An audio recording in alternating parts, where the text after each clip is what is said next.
দুনিয়ার লোভ, দুনিয়ার নেশা বাড়ানোর প্রতিযোগিতা, আরো গাড়ি, আরো বাড়ি, আরো বিল্ডিং, আরো দালান, আরো জায়গা, আরো জমি, আরো ক্ষেত, আরো ফসল, আরো নেতাগিরি, আরো মাতব্বরি, আরো অহংকার, জি ফুত এই নিয়ে বাড়াবাড়ি। আল্লাহ তাআলা বলেন সব এগুলো তোমাদেরকে ডুবাইয়া দিল, আখিরাত ভুলাইয়া দিল। হাত্তা জুরতুমুল মাকাবির, এভাবেই একদিন কবরেই পৌঁছে গেলা। একদিন তো কবরেই পৌঁছে গেলা। কাল্লা সাউফা তা'লামুন, আল্লাহ বলে সাবধান বান্দা, এই কবরে আসলেই তুমি জানতে পারবা তোমার নাফরমানির শাস্তি কি। সুম্মা কাল্লা সাউফা তা'লামুন, আবারও জানতে পারবা হাসরের ময়দানে জাহান্নামের শাস্তি দিয়া তোমার নাফরমানির পরিণতি কি। দুইবার বলছেন আল্লাহ, একবার বলছে কবরে জানতে পারবা তোমার নাফরমানির শাস্তি কি, আরেকবার জাহান্নামে জানতে পারবা হাসরে তোমার নাফরমানির শাস্তি কি। সামান্য কয়টা বুট বেচতে বেচতে বেচারা এক ওয়াক্ত নামাজ পড়ে না, কদ্দুর চা বেচে, দুইটা বন বেচে, বেচারা এক ওয়াক্ত নামাজ পড়ে না। একটা অটো চালায়, নামাজ পড়ে না। একটা সিএনজি চালায়, নামাজ পড়ে না।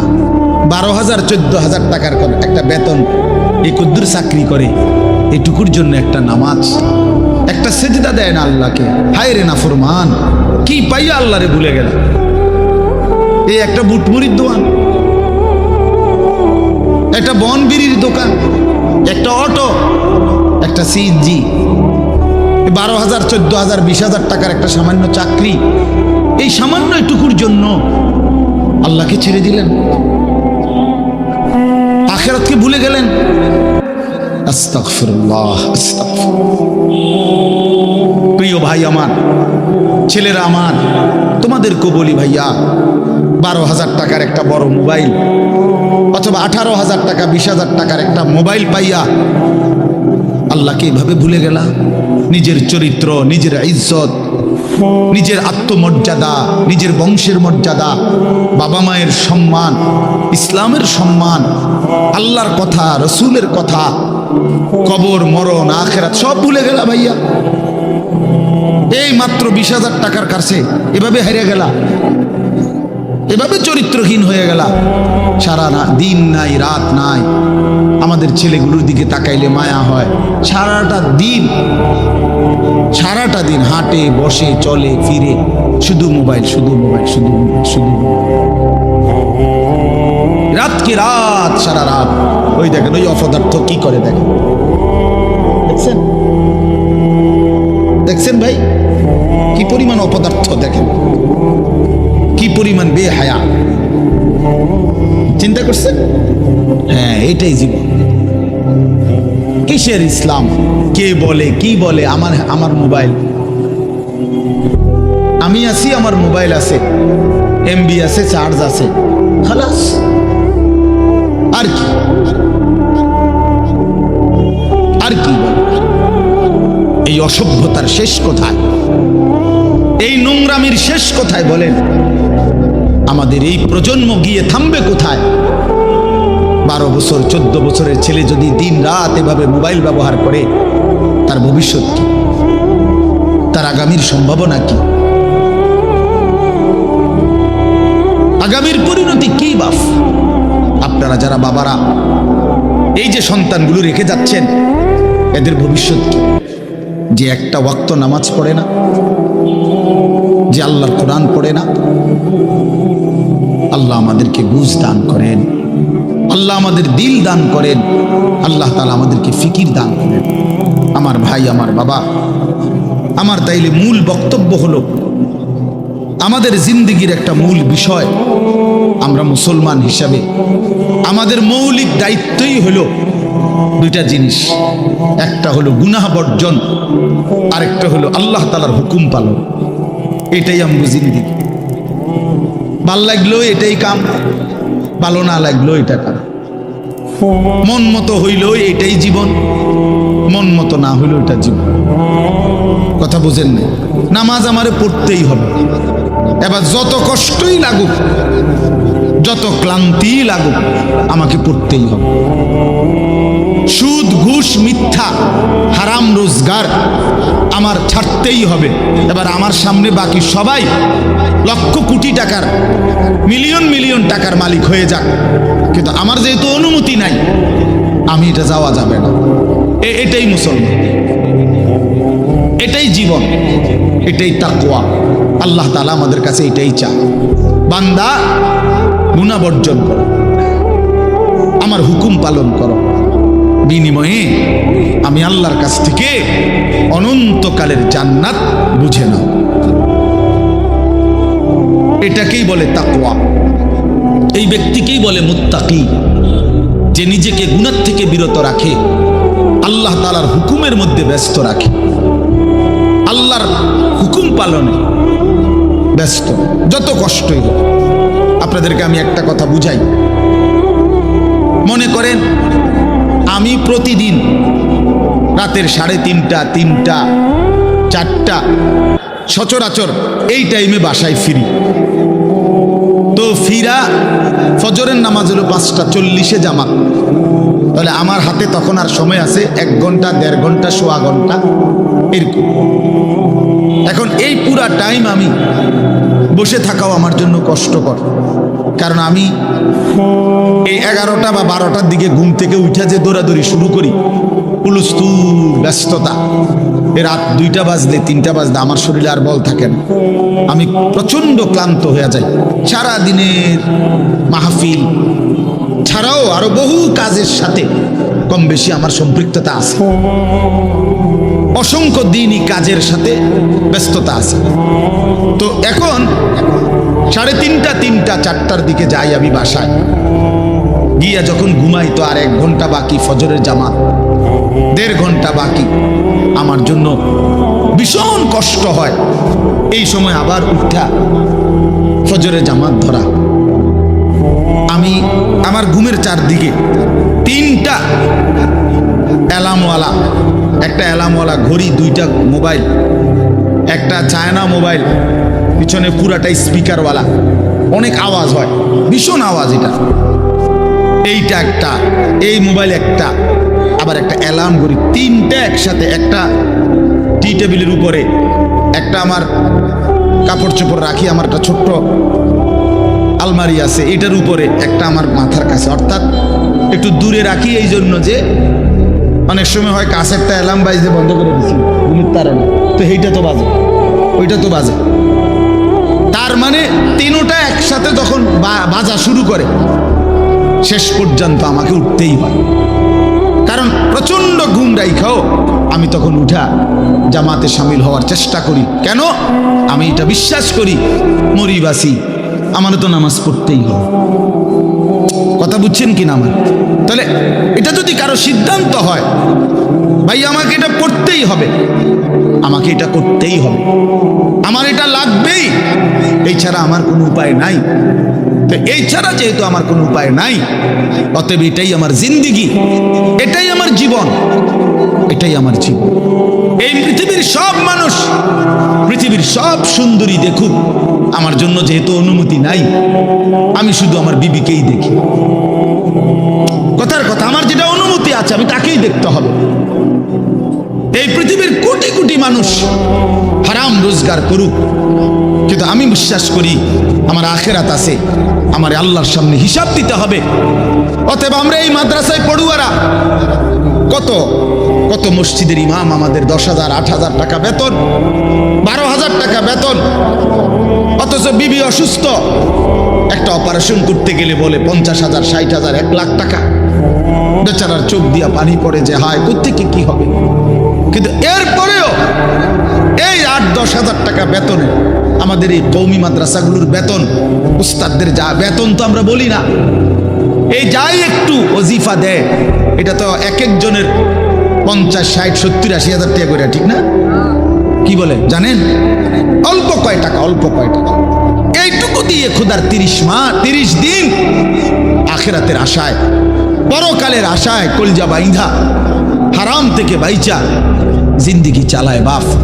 কারণ মুমিন বিশ্বাস করে এটাই আমার শেষ না, ইমানদার বিশ্বাস করে, মুত্তাকি বিশ্বাস করে এখানে আমার শেষ না, ऐसे रहे या वैसे रहे वहां देखना फिर कैसे रहे। দুনিয়া এমনি কিংবা হেমনে, একভাবে না একভাবে থেকেই গেলাম, দেখার বিষয় হলো সেখানে কেমন থাকবো। নিজের ভালো দরকার, নিজের কল্যাণ দরকার, নিজের বিবেক, নিজের অনুভূতি দরকার। আমি যদি কিছুই উপলব্ধি না করি তো কি শুনলাম? 30 বছর জুমার বয়ান শুনে, 40 বছর ধরে জুমার বয়ান শুনতেছে, অথচ বেচারার কোনো পরিবর্তন নেই। এই কি জিন্দি? 30 বছর ধরে বয়ান শুনতেছে, অথচ কোনো চলাফেরা, আদব, আখলাক, চাল চলন, উঠা বসা, লেনদেন, আচরণ, উচ্চারণ কিছুতেই পরিবর্তন নাই, তো কি ফায়দা হলো বলেন? এই জন্য দয়া করে কোরআনুল কারীম আমাদের জিন্দেগি পরিবর্তনের জন্য, জীবন সাজিয়ে তুলবার জন্য, হুদাল্লিন নাস, এটা মানুষের হেদায়েত, হুদাল্লিল মুত্তাকিন, যারা আল্লাহকে ভয় করতে চায়, আখিরাত পেতে চায়, জাহান্নাম থেকে বাঁচতে চায়, আল্লাহর নাফরমানি ছাড়তে চায়, জান্নাত পেতে চায়, আল্লাহ পাকের গোলামি আর বন্দিগি করতে চায়, আল্লাহ বলেন তাদের জন্য সুস্পষ্ট, পূর্ণাঙ্গ, নিখুঁত হেদায়েত। এখান থেকে জান্নাত, একদম নিখুঁত লোকেশন। কোরআন লোকেশন একদম নিখুঁত। কোরআনুল কারীম আল্লাহ তাআলার জন্যই নাজিল করছে। বহু সিফাত কোরআন শরীফের আল্লাহ তাআলা বলছে।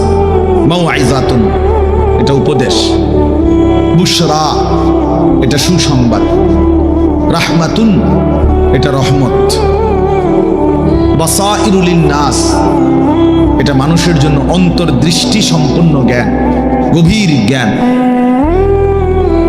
এটা তিবিয়ানান লিকুল্লি শাই, সমস্ত বিষয়ের পরিপূর্ণ বিস্তারিত বর্ণনা। এসব কোরআনের বৈশিষ্ট্য। মা ফাররাতনা ফিল কিতাবি মিন শাই, আল্লাহ তাআলা বলেন কোরআনুল কারীমের মধ্যে আমি কোনো কিছুর আলোচনা ছেড়ে দেইনি। আমার বান্দার কিয়ামত পর্যন্ত যত জরুরত সব আমি পূর্ণাঙ্গ করেছি, বিস্তারিত বলেছি, কোনো আলোচনা বাদ দেই নাই। দেখতে ছোট হলেও এতে পূর্ণাঙ্গ আলোচনা। আহসানুল হাদিস, আল্লাহ তাআলা বলেন কোরআনুল কারীম হচ্ছে সর্বোত্তম কথা।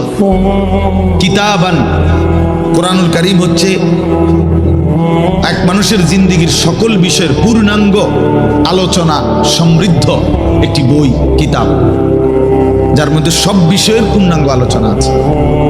মুতাশাবিহান, কোরআনুল কারীম হচ্ছে প্রত্যেক কথা একটা আরেকটার সাথে চমৎকার মিলওয়ালা, এলোমেলো কোনো কথা নাই, উলট পালট কথা নাই, লটসর কথা নাই। মাসানি, কোরআনুল কারীম হচ্ছে আল্লাহ তাআলা বলেন বারবার তেলাওয়াতকৃত, পাঠকৃত কিতাব। এটাই একমাত্র কিতাব আসমানের নিচে জমিনের উপরে যেটা কোটি কোটি মানুষ প্রতিনিয়ত 24 ঘন্টা পড়তেছে। কারণ পৃথিবীতে একই সময় সূর্য ডুবে না, সময় এক মুহূর্তের একই হিসাবে না, এটাই আল্লাহর কুদরত। এখন যদিও রাত, আমাদের এখানে সব জায়গায় এখন রাত, সৌদি আরব আরো 3 ঘন্টা এখনো আলো বাকি আছে। ওখানে দেখেন গিয়ে প্রখর রোদ,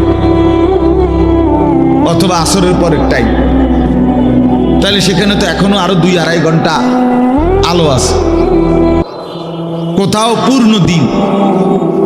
তাহলে এই যে সময়ের ব্যবধান, তার মানে হলো আমাদের রাত 10টায় 11টায় মনে করেন আমাদের মাদ্রাসার পড়াশোনা বন্ধ হয়ে গেল, কিন্তু সারা পৃথিবীর থেকে বন্ধ হয় না। আল্লাহর জমিনের কোথাও না কোথাও আজান হচ্ছে, কোথাও না কোথাও নামাজ হচ্ছে, কোথাও না কোথাও জিকির হচ্ছে, কোথাও না কোথাও মালিকের কোরআন তেলাওয়াত হচ্ছে। এটা বন্ধ হয়ে গেলে পৃথিবীর নিঃশ্বাস বন্ধ হয়ে যাবে। আমাদের নিঃশ্বাস বন্ধ হয়ে গেলে, অক্সিজেন বন্ধ হয়ে গেলে যেমন জীবন চলে যাবে, আল্লাহ তাআলার জিকির, কোরআনুল কারীমের তিলাওয়াত, আজান, সেজদা, আল্লাহর ইবাদত, আল্লাহর ডাক, এটা বন্ধ হয়ে গেলে পৃথিবীর নিঃশ্বাস বন্ধ হয়ে যাবে। তখন কিয়ামত হয়ে যাবে, পৃথিবী আর থাকবে না। এটা রাসূলুল্লাহ সাল্লাল্লাহু আলাইহি ওয়াসাল্লাম বলছেন, লা তাকুমুস সাআ হাত্তা ইউকালা ফিল আরদ আল্লাহ। ততক্ষণ পর্যন্ত কিয়ামত হবে না যতক্ষণ পর্যন্ত জমিনে আল্লাহ আল্লাহ উচ্চারণ। তাহলে বোঝা গেল এই আসমান ও জমিনের স্থায়িত্ব আল্লাহ পাকের নামের উপর, আল্লাহর কালামের তেলাওয়াতের উপর, আল্লাহ তাআলার জিকিরের উপর।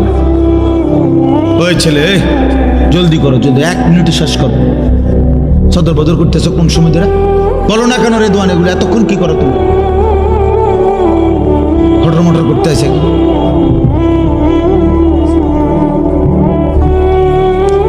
তো এই জন্য বাপ, আমরা প্রত্যেকে এটা মনে রাখা যায়, কোরআনুল কারীম আমাদের জিন্দেগি পরিবর্তনের জন্য কতভাবে যে আপনার আল্লাহ তাআলা কোরআনুল কারীমের মধ্যে কোরআনুল কারীমের বৈশিষ্ট্য তুলে ধরছেন বহুভাবে। কোরআনবিহীন জিন্দেগি একটা ফালতু জিন্দেগি। কোরআন তেলাওয়াত করতে পারে না, একেবারে দেখে দেখেও আল্লাহর কোরআন পড়তে পারে না, একটা ফালতু মুসলমান, একদম ফালতু লোক, এটা বাজে মানুষ, আকামলা লোক। এটা বাদ কতটি খায় আর ঘুম যায়, আসছে দুনিয়া শিখতিয়া ঘুম যায়, তুমি চিনছে বাতের থালা, ফাঙ্গাস আর তেলাপিয়া, বুঝেন নাই? এটাই চিনছে, দুনিয়া চিনছে। ভাত, মাছ, বিল্ডিং, ঘর, দালান, পেশাব পায়খানা, যৌন চাহিদা পূরণ, জিফুত লইয়া কাবজাব, এইটাই মনে করছে সে জীবন। অথচ এইটা কাফের মুশরিকদেরও জীবন, এটা জন্তু জানোয়ারেরও জীবন।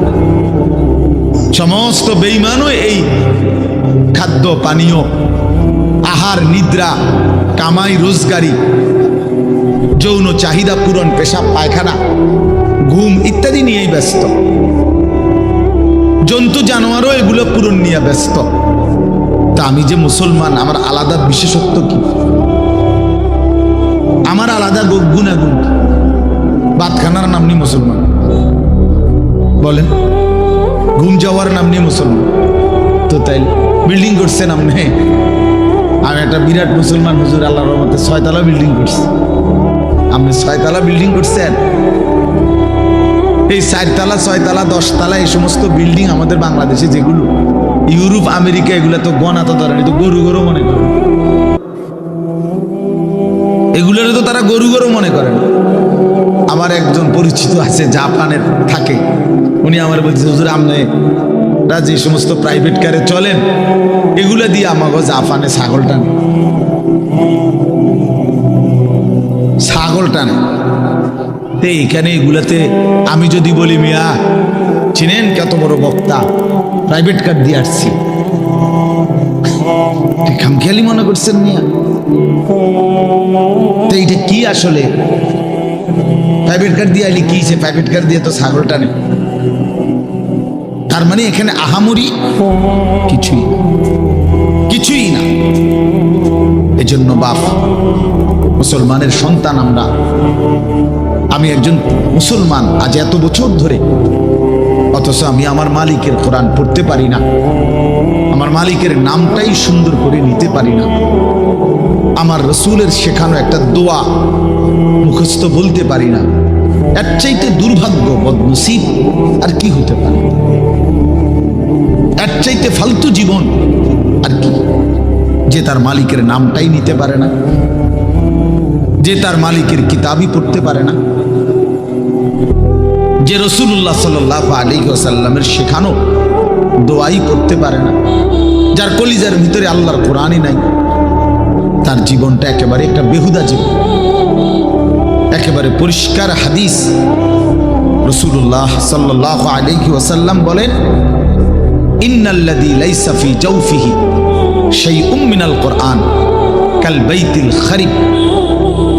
নবী সাল্লাল্লাহু আলাইহি ওয়াসাল্লাম বলেন, যার অন্তরের মধ্যে আল্লাহর কোরআন নাই কিছু পরিমাণ, তো সে একটা বিরান ঘরের মতো, সারা বাড়ি, আলগা বাড়ি। যে বাড়িতে মানুষ থাকে না, কুকুর বিড়াল থাকে, গরু ছাগল থাকে। যেই বাড়িতে সাপ বিচ্ছু থাকে, এখন আর মানুষ থাকে না, মানে বিরান ঘর। এটা ফেলে দিছে আর কি। এই ঘরে এরা নতুন ঘর বাইন্দা মনে করেন চলে আসছে। এখন ওই পুরান ঘর যেটা আলগা পড়ে আছে, এটার মধ্যে এখন আর মানুষ কেউ থাকে না। তো এটার মধ্যে আপনার কুকুর বিড়াল থাকে, সাপ বিচ্ছু থাকে, এই সমস্ত পোকামাকড় থাকে। এটারে কয় বাইতুল খারিব, বিরান ঘর, সারা বাড়ি। আপনারা কি করেন আমি জানি না, আপনাদের অঞ্চলে কি বলে সারা বাড়ি? বুঝছেন তো কথা, এটা না? ও তো সারছে, বুঝলেই। এই সারা বাড়ি